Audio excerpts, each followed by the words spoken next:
আছে তোমাদের কাছে গর্ব করার মতো? হাইয়া আলা সালাহ, ঘাড় ফিরিয়ে চলে যাচ্ছ, এই গর্বের দিন টিকে থাকবে তো? You will be very proud for this that I am a very young and steady. এটা ঠিক থাকবে তো?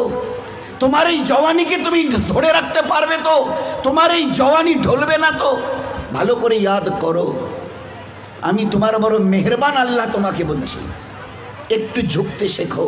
কি আছে তোমার কাছে গর্ব করার মতো? একটা জিনিস আমাকে দেখিয়ে দাও। আল্লাহ দেখিয়ে দিয়েছে তোমার কাছে তিনটে আছে, তিনটি। কি কি?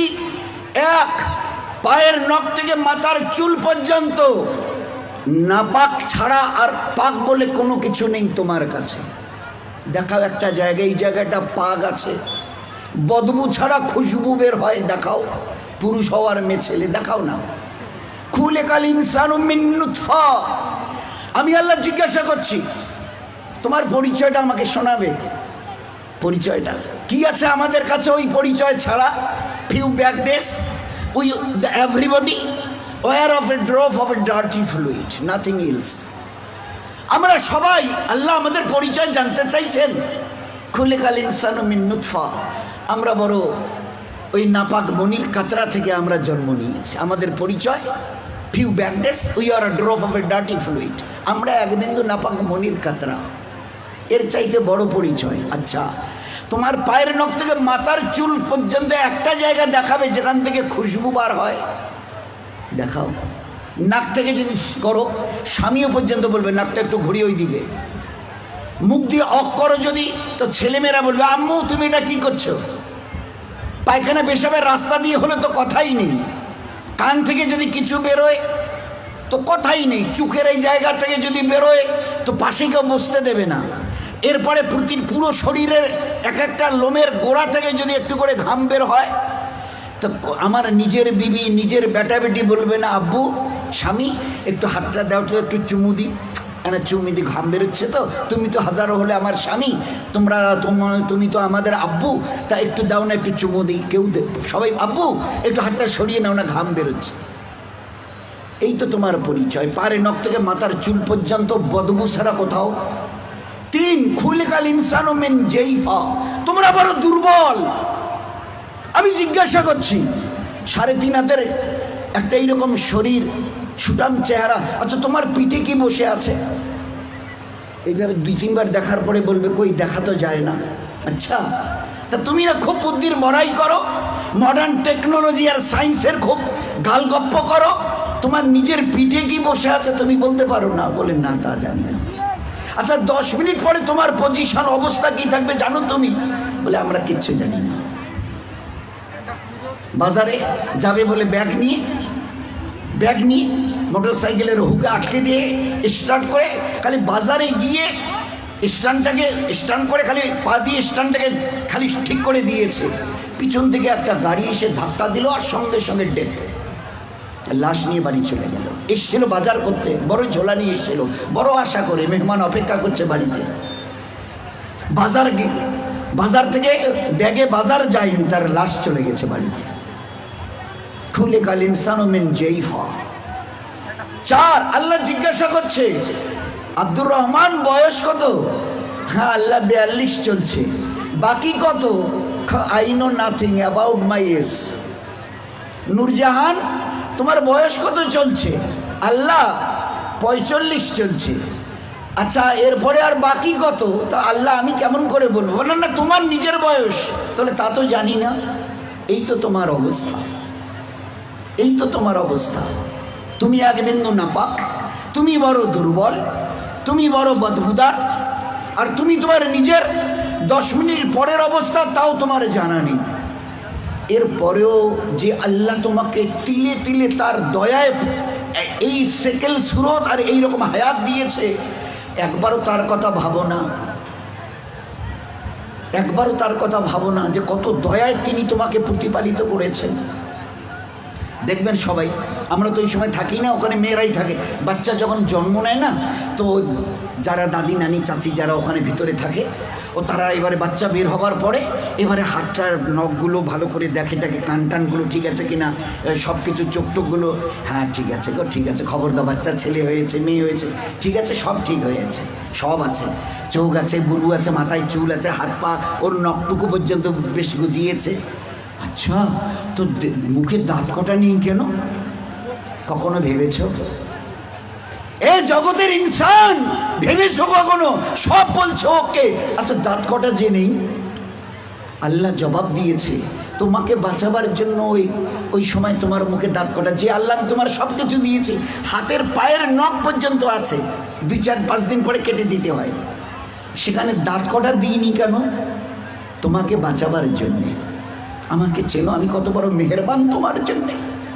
শুধু তোমাকে বাঁচানোর জন্যে তোমার মায়ের পেট থেকে বেরিয়ে আসার সময় তোমার মুখে দাঁত কটা দেয়নি। যদি দাঁত কটা পেতে না, তো মায়ের সিনার ওই নরম গোশে স্তনে কামড় দিয়ে দিয়ে ক্ষতবিক্ষত ঘা করতে, 3-4 দিন ওইভাবে ঘা তাজা হওয়ার পরে মায়ের চোখের সামনে তুমি তরপাতে, জবাই করা মুরগিকে যেভাবে তরপাতে দেখো, ওইভাবে মায়ের সামনে তরপাতে, আর তরপাতে তরপাতে মরে যেতে তুমি।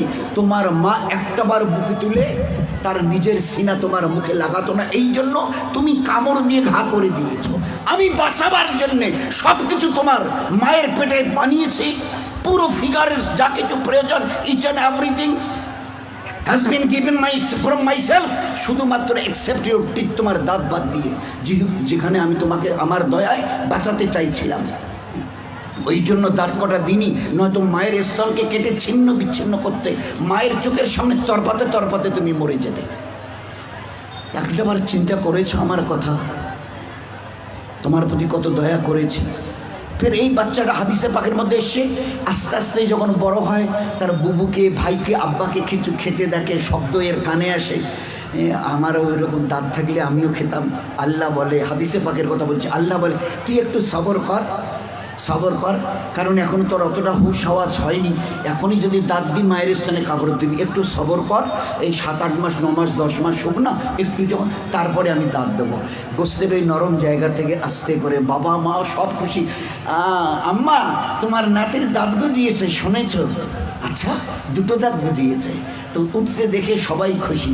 আচ্ছা, কখনো ভেবেছো এই দাঁতটা বাড়তে বাড়তে এই পর্যন্ত বারবার পরে আর বাড়ে না? Why? What is the reason of it? Who will give the answer? Who will give the answer? Anybody else of this world?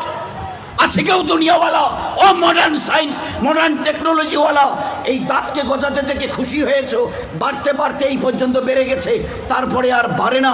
কোন দুনিয়ার মডার্ন টেকনোলজি এর পিছনে কাজ করেছে বলো? বলো না।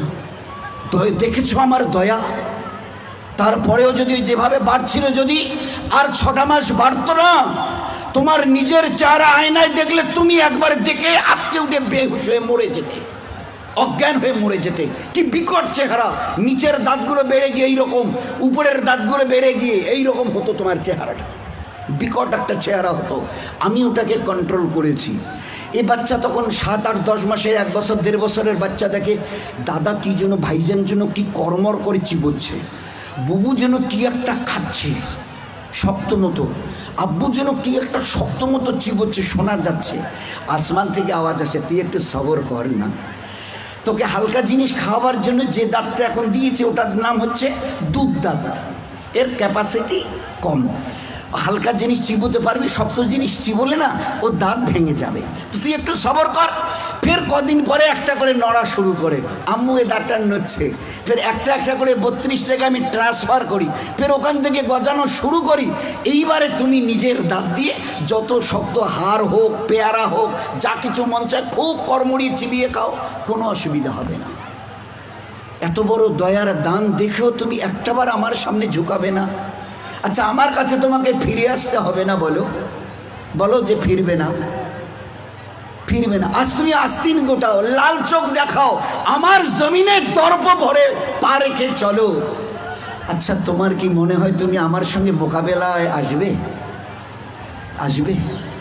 তোমাকে সেজদা করতে না, না, ওসব আমাদের দ্বারা হবে না। হয় হয় হয়, কি আছে তোমার কাছে গর্ব করার মতো?